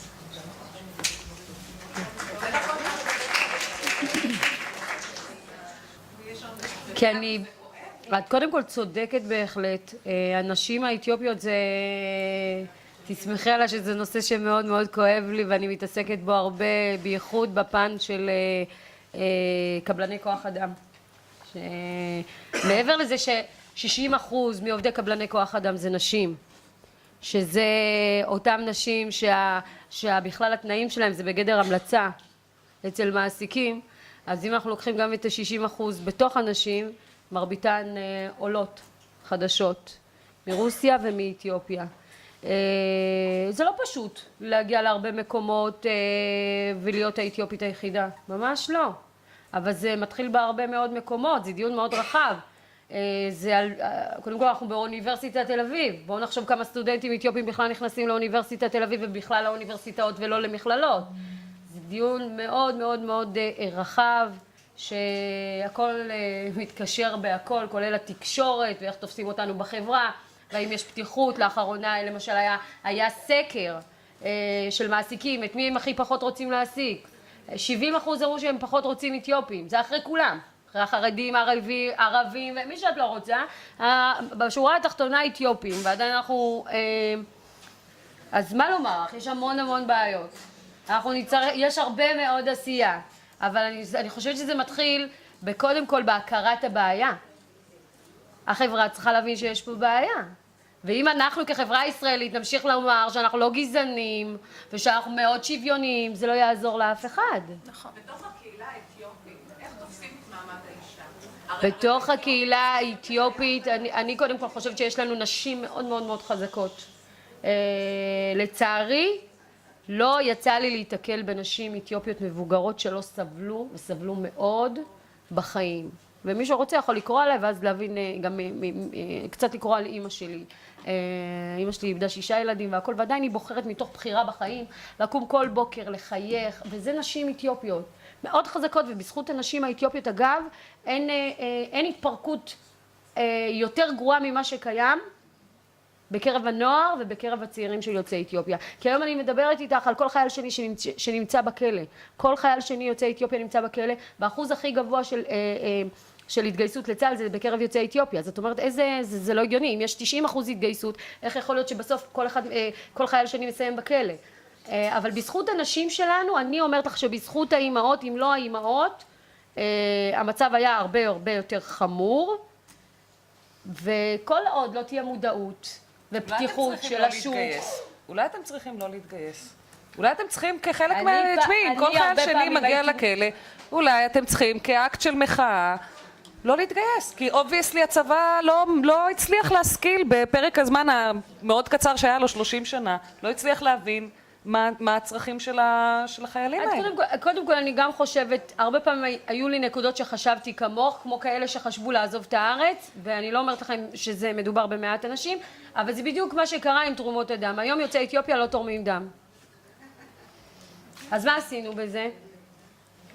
התחושה היא שיש פה תהליך שגם החברה צריכה לעבור, אבל מעבר לכך, גם הממסד, שהוא ממסד בתוכו אפליה קשה, זה כולל גם ארגונים והשוק שהוא לא פתוח לקבלת יוצאי אתיופיה. ובפעם הבאה שאני אגיע, מאיה, איפה את? תעשי מאמצים באמת שיהיו יוצאות אתיופיה, אני מוכנה לבוא לעזור לך, אין לי בעיה. אני מסכימה שאחד האתגרים המשמעותיים בפני הפמיניזם הישראלי הוא איך באמת לצרף גברים כבני ברית, ובמושב האחרון שיהיה לנו יהיה אחד מהגברים שבאמת גם עסוק בשאלות האלה על הבמה. אני רק בתפקידי כפסימיסטית נצחית, אני רוצה לספר שהכיוונים שהיום אנחנו הולכים אליהם, כמו שכבר נרמז פה, זה לא רק שבאמת אין קואליציות שבהם גברים, ועוד פעם, כמו שנאמר פה, כמו שיש לאשכנזיות אחריות לעשות outreach וללמוד ולעשות את המאמץ כפריבילגיות, אז גם לגברים שמעוניינים יש אחריות לעשות את המהלכים האלה, לא רק שאנחנו לא רואים אותם מספיק ובמובנים מסוימים. נכון, יש כמה צדיקים. לא, יש, כמו שגם פה נאמר, גם בספירה הפרטית יש גברים שבאמת לוקחים על עצמם את האחריות הזאת ולוקחים חלק בסוציאליזציה אלטרנטיבית. אני כמובן, יש אותם וצריך לעשות את החיבורים האלה ולהתעקש, ואני באמת חושבת שזה אחד הדברים הכי חשובים שאנחנו צריכים לעשות. אני רוצה לספר לכם רק מה קרה השבוע. התברר שבכנסת הוקמה השדולה למען המשפחה של חבר הכנסת פייגלין, שבין היתר תקיים כנס שכל פעם אנחנו מקבלות את תוכניות אלטרנטיביות, אני לא יודעת בדיוק מה הכוחות שבוחשים שם, אבל זה ברור שנציגי ארגוני הגברים שהם אנטי נשים, הם אלה שעומדים מאחורי ההתארגנות הזאת. חלק מהכותרות, למשל כותרת שאומרת מושב על תלונות השווא של אלימות כלפי נשים, המיתוס לגבי פער השכר בין נשים לגברים, הגירושים שנשים יוזמות כהסבר למצוקת הדיור וכו' וכו'. אז עוד פעם, מצד אחד באמת למצוא את מה שאני מכנה, וכבר דיברנו על זה במפגשים קודמים, good enough men, כן, למצוא אותם, לגרור אותם לפה בכוח, ואמרתי, כל אחת שתביא גבר, אז בכלל זה יהיה נהדר. אז אולי היה צריך לגרור את פייגלין לפה. כן, או שלא. זה כבר לא יקרה. ומצד שני להבין שביותר ויותר זירות, ועוד פעם המשפחה הופכת להיות לזירה בה"א הידיעה של העניין הזה, זאת פשוט מלחמה. חבר'ה, יש לנו קייס. אז תביאו עוד 1,000 שדולות כאלה. יש לנו קייס, יש לנו נתונים, יש לנו תמיכה, אנחנו יודעות על מה אנחנו מדברות, אז ישימו מיזוגן אחד, ישימו שוביניסט שני לשבת בתוך הוועדה הזאת. מעולה, מעולה.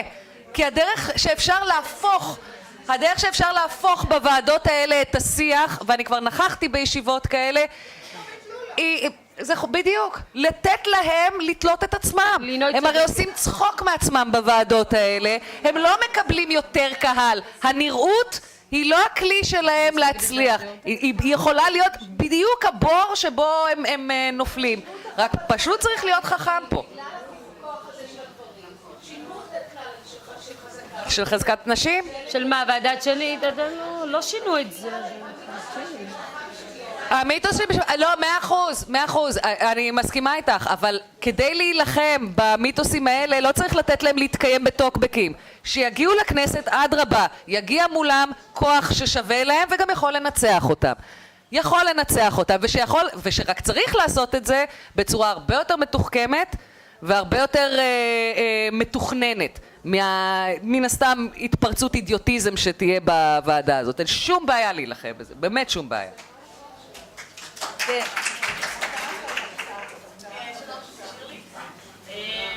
אני רוצה להגיב או להעיר אור על כל מיני דברים שעלו פה, כל מיני נשים שדיברו. התחושה שלי זה שהמון נשים עדיין רוצות לשמור על המעמד שלהם כנחמדות אני בעד גיוס, אני מאוד מאוד בעד גיוס, אני מאוד בעד שיתוף פעולה, וזה לא תמיד עובד, וכמו שדפנה אמרה, אני מאוד מסכימה עם דברים מאוד מאיים עליהם, או לא תמיד רוצים לשתף פעולה. ונשים עדיין רוצות לשמור על המקום שלהם כאהובות ונחמדות, ושלא להכעיס אף אחד. וחלק מהמאבקים בהיסטוריה נעשו רק על ידי קצת להכעיס, קצת מאבק, וקצת היה עצוב לשמוע גם ממך, לינוי, כל מיני דברים שכאילו לשמר את המקום שלנו של לא לעשות מאבק, לא לעשות... מי אמר לא לעשות מאבק? קודם כל כרגע נתתי את ההצהרה הכי מיליטנטית, אני חושבת שנתתי לאורך ההרצאה הזאת. תקשיבי, המטרה שלי היא בסופו של דבר לגייס. כשאני אבוא לשבת בוועדה, כשאני באה לוועדה בכנסת, לצורך העניין, מול אנשים כאלה, כן, אני אוציא את כל התותחים הכי כבדים שלי, ואני יודעת להיות מאוד בוטה ומאוד אגרסיבית, ואני גם אוכלת על זה לא מעט דרק. אבל... לא, אני לא משנה. כשאני מדברת לילד בן 16, אני לא אתחיל להפיל עליו את כל צרות השוביניזם. אני אנסה לגייס אותו לטובתי, וזה אומר לפעמים לא לתקוף גברים, אלא להסביר לו למה השוביניזם דופק אותו. ולא לבוא ולתקוף אותו אישית. אבל לינוי, פה אני חושבת שאני הייתי רוצה לומר שדווקא אני חולקת עליך, כי אני הרבה פעמים חושבת שלא חשובה רק המטרה הסופית, אלא גם בדרך יש הרבה אמירה. זאת אומרת... אני לא מוותרת על כבודי בזה. לא, יש רבות שאומרות שבדרך כזאת או אחרת העיקר שאני אהיה בנקודה שאני יכולה להשפיע במוקד כוח שבסופו של דבר אני צריך להעביר את מה שאני רוצה להעביר, גם אם זה אומר שאני צריך לכופף את הראש. אבל הרבה פעמים אני אומרת שהשורה התחתונה היא לא זאת שתמיד חשובה, הרבה פעמים הדרך היא גם חשובה. קודם כל זה לא כיפוף ראש. מעבר לזה שיש לי הרבה פעמים מחלוקת עם פמיניסטיות על מהו דיכוי במה שנוגע להופעה חיצונית ומהו לא דיכוי, אני אומרת משהו אחר. אם אני צריכה לגייס מישהו, לבוא ולצעוק עליו, אתה ובני מנחה, עשיתם לי ככה ועשיתם לי ככה, הסיכוי שלי להוציא ממנו משהו שאיננו הגנה בצורה של התקפה נגדית הוא אפסי. הוא אפסי. עכשיו, אני לא מוותרת על העקרונות שלי, אני לא מוותרת על מה שאני מאמינה בו, אני אומרת בדיוק את מה שיש לי לומר. אגב, אני נחשבת לאחת מנשות התקשורת היותר אגרסיביות, היותר תוקפניות.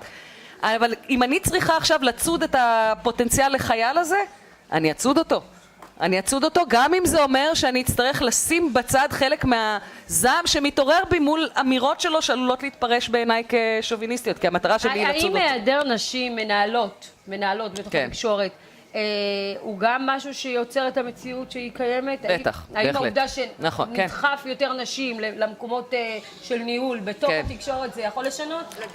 זה יכול לשנות אם אנחנו דוחפים לשם גם את הנשים הנכונות.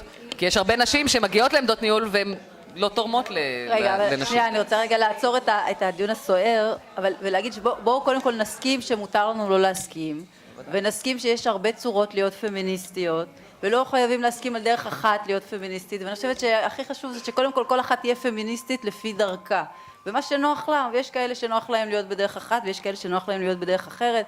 אני לא חושבת שיש רק דרך אחת נכונה, מה שבעיקר חשוב זה שיהיה כמה שיותר פמיניסטים ופמיניסטיות, וכל אחת איך שנוח לה, ומה שיעיל מבחינתה, ומה שנראה לה הכי טוב. ויש שם מישהו שרוצה לדבר, כן. רציתי להגיד שזה לא רק קשור לפמיניזם, זאת אומרת, אני לא מייחסת לזה את הדרך, אם הדרך היא כזאת או אחרת. אני רוצה לפנות אלייך, שלומית, אני רוצה לדעת, ממך, אני לא שמעתי אותך, ונראה לי שיש לך הרבה מה להגיד. אני מרגישה כאילו שאנחנו מנסים לגייס למטרה מסוימת, הרי חלק מהמטרה היא זה שאנחנו לא נצטרך להיות עם ליפסטיק או עם עקב כדי שיסתכלו עלינו, אבל איך אנחנו עושות את זה? בדיוק בדרך הזאת של הליפסטיק והעקב כדי שיתגייסו אלינו.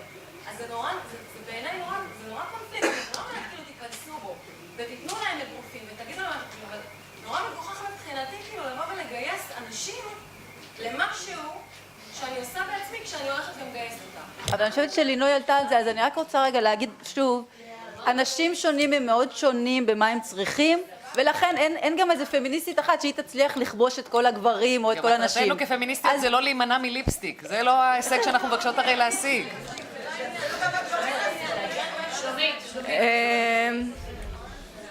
אני חושבת שחלק מהיופי של המדיה החברתית היא שאנחנו יכולות לעשות את הבלוגים ואת הסטטוסים בפיג'מה או בטרנינג או במה שבא לנו ולהביא את עצמנו as is, ויש לנו קול, והקול שלנו יכול להרעיד עולמות, ואני לא מגזימה. יש לנו עוצמה שאנחנו אפילו לא מרגישות אותה עדיין. וזה היופי של המרחב המקוון, ואם בא לי בבוקר לשים ליפסטיק ולצאת החוצה, סבבה, ואם בא לי לא, גם טוב, אבל הכוח של הרשת זה שתהי את כפי שאת, ואנחנו עוד לא ממש מימשנו את העוצמה הזאת של להיות פשוט בני אדם בעולם, או בנות חווה. אני חייבת לומר משהו. אני, בגלל שהתעסקתי כל הזמן, בגלל שאני יהודיה, שחורה וגם אישה, מה שהטריד אותי הכי הרבה זה שאני אתיופית, ורק בשנים האחרונות גיליתי, ואפילו לאחרונה, שאני ממש פמיניסטית.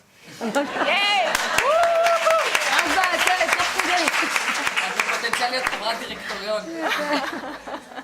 כן, הייתה שם עוד מישהו שרצה. דווקא השאלה שלי אלייך, אמרו שאת חוקרת מוח. יש אמת בעובדה שהמוח...